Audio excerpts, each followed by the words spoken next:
Welcome back to this explainer on ASC 220 Comprehensive Income. So we just wrapped up our deep dive into categories 3 and 4, covering AFS securities and pension OCI. By now, you should be totally dialed in on how those specific items arise. Today, we're jumping straight into Section 6 to master the absolute crucial mechanics that apply across the board to all these categories. We're talking tax effects, strict exclusions, and reclassifications. Basically, this is where all that theory we've been discussing slams into the practical reality of your financial statements. Here's our roadmap for today. We'll look at the not OCI watch list, dig into tax effects and methods, figure out how to avoid the dreaded double count, and wrap up with the required presentation formatting. All right, let's kick things off with our first topic, the not OCI watch list. Because before we can manage what's inside OCI, we need to establish some really firm boundaries. Okay, here is a rule you literally cannot break. OCI cannot be used as a buffer to defer unfavorable items from earnings. I know it is incredibly tempting when you're staring down an unexpected loss to think, hey, can I just park this in OCI to protect current period net income? But no way. OCI is highly specific, it's strictly regulated, and it is absolutely not a hiding place for bad news. To make this concrete, let's look at the most common mistakes accountants make when classifying items. Every single one of these 6 items belongs directly in earnings, never OCI. For instance, fair value changes on trading securities, straight to earnings because they're measured at fair value through profit or loss. Undesignated derivatives hit earnings immediately too. If you don't have that formal designation document, you don't get OCI treatment, period. Disposals of PP&E are completed transactions, and impairments are permanent declines in value, so both hit earnings. Foreign exchange transactions, also earnings, because remeasuring monetary items is a totally different beast than translating an entire foreign SUD. And finally, your write-offs and current expected credit losses, CECL, those go straight to earnings. Moving right along to Section 2, let's talk tax effects and methods and get into the actual mechanics of deferred taxes. Now that we know exactly what stays out, we have to deal with the unavoidable reality of taxes for the items that do make it in. The golden rule here is all about timing. Every OCI item subject to income tax has to have its tax effect recognized at the exact same time the OCI item arises. You can't just book an unrealized gain in January and think, I'll figure out the tax effect in February. Nope, they are joined at the hip. The second that gross item hits your books, the tax effect has to be recognized right alongside it. When you're actually presenting these taxes on the financials, you essentially have 2 flavors to choose from. First up is the gross method. This is where you show the pre-tax amount for each OCI component and then just drop a single aggregate tax line at the bottom of the section. Honestly, this is the most common approach because it's just so much cleaner. Your other option is the net method.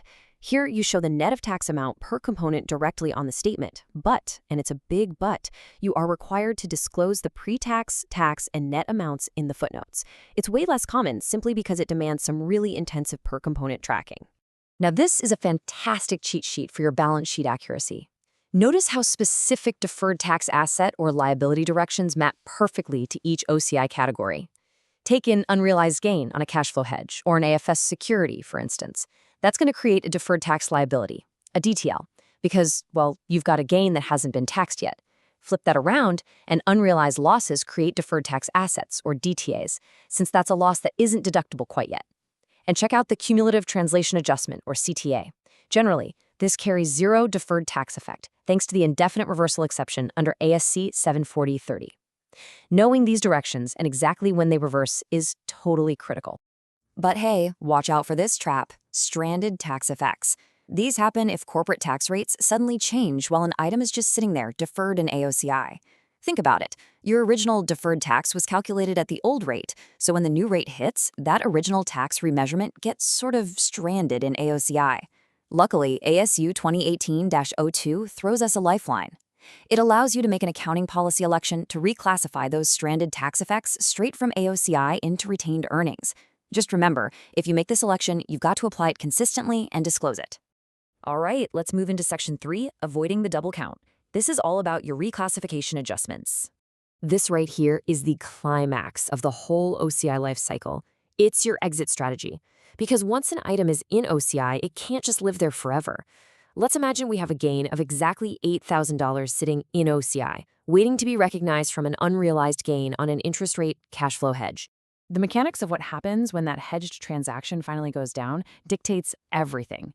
If you do this the wrong way, say in period 1, you record the $8,000 gain in OCI, and then in period 2, the cash flow happens and reduces your interest expense and earnings, well, if you stop there, you've completely botched it.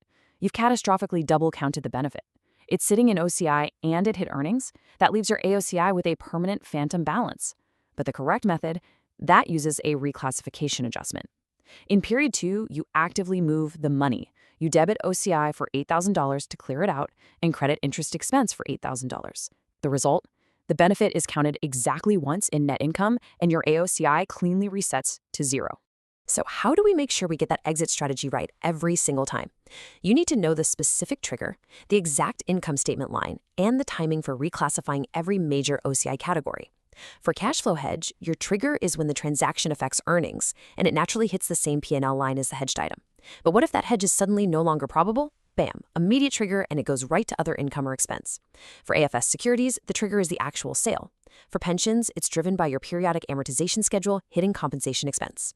I highly recommend pinning this operational checklist somewhere visible to make sure your AOCI clears out perfectly. Finally, let's jump into Section 4 and see how this complex dance of OCI items, taxes, and reclassifications physically comes together in your presentation formatting. ASC 220 is super strict about this. You can't just lump everything into one opaque number. You have to distinctly separate 3 sequential steps, either on the face of the statement or in the notes. Step 1, show the gross OCI arising this period. Step 2, show the reclassification adjustments completely separately. And Step 3, calculate and clearly display the net OCI for the period. Let's actually walk through the math like a story, using the gross method for a cash flow hedge.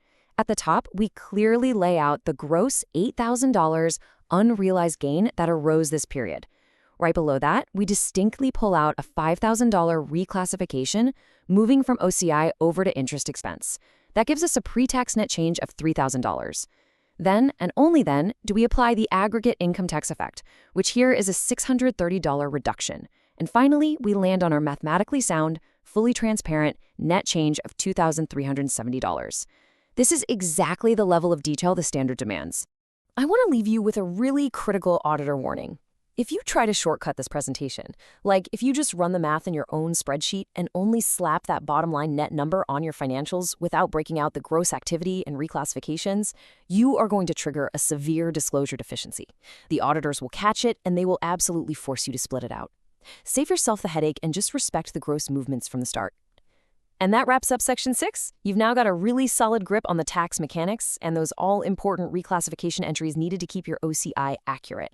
In our next explainer, we're going to pull all of these mechanics together into the AOCI roll-forward work paper, look at the exact statement formats, and cover the overarching disclosure requirements you'll face at every single period close.